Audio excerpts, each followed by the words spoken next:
Sean here. Today, in occasional series, I wanted to introduce to you a gentleman that really will, kind of make you smile, make you laugh, make you think. It's all about memories, as I've often said here on this show, great memories. And when you meet people that I've been lucky enough to work with, meet, or indeed interview, it's their memories about some of the showbiz greats that really do throw a different highlight onto that perspective.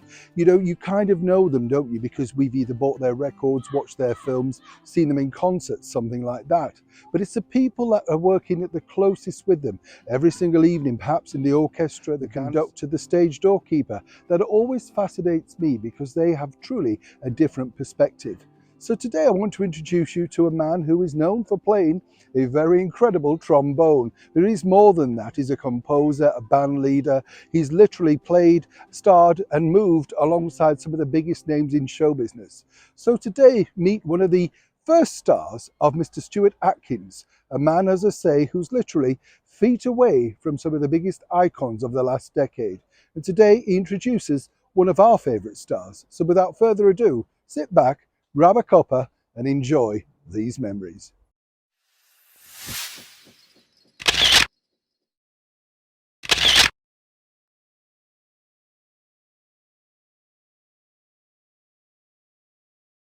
I'd never thought about it really, but yes. I mean, she'd disappeared for a long time, and all of a sudden she's come to Batley. I mean, let's face it, she was a big world star in her day, and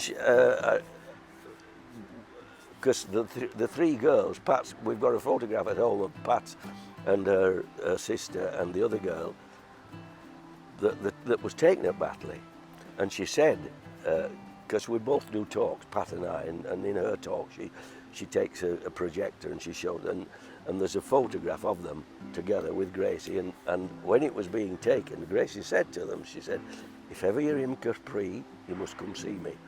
And we did a cruise, and we did. We went to see her, and we stayed with Gracie around her swimming pool, having tea and cakes for about an hour and a half. I'd never been a great fan. Yeah. But after that, she was so warm. Yeah. And Pat will tell you in her talk, she said, she's the most beautiful woman she's ever seen. I don't mean beautiful, I mean beautiful. And the story about the band call, Bert Waller was her pianist. He was a famous accompanist on the BBC, was Bert years ago. And Batley, they had a guy who looked after the car park and an Alsatian dog, and of course he couldn't see her show because he was working. And he came in and he said, Miss Fields, is it all right if I sit and watch your rehearsal because I can't see your show? And the dog there, it was vicious. Sure.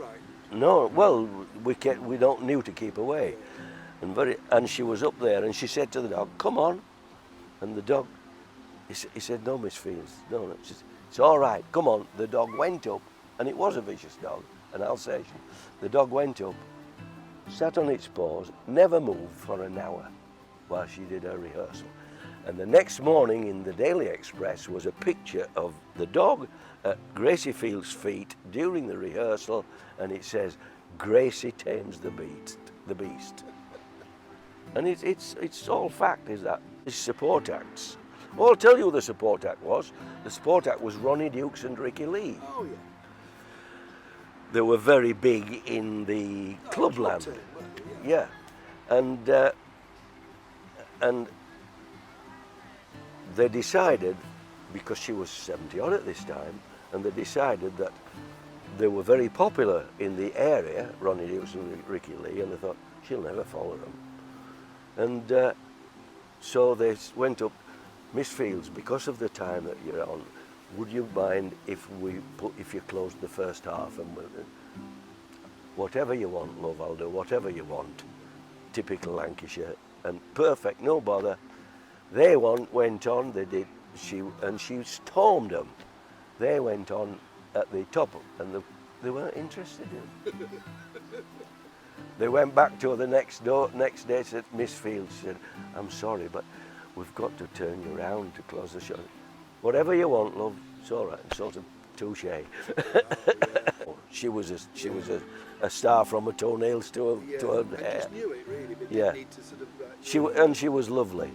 She was. Trevor, thank you so much for taking the time out to join myself and of course some of our celebrity memories on this show. It's always nice to get your feedback. I'd love to know what you think to these certain people. Did you buy their records, watch their films, go and see them in concert, whatever? It's nice to see and hear, isn't it? As I often say, I know on the show, it's about keeping the memories alive of people that have done so much for us in giving us wonderful entertainment. Obviously, at times their backgrounds may be slightly checkered and they may fall out of favour, and perhaps they weren't the nicest people.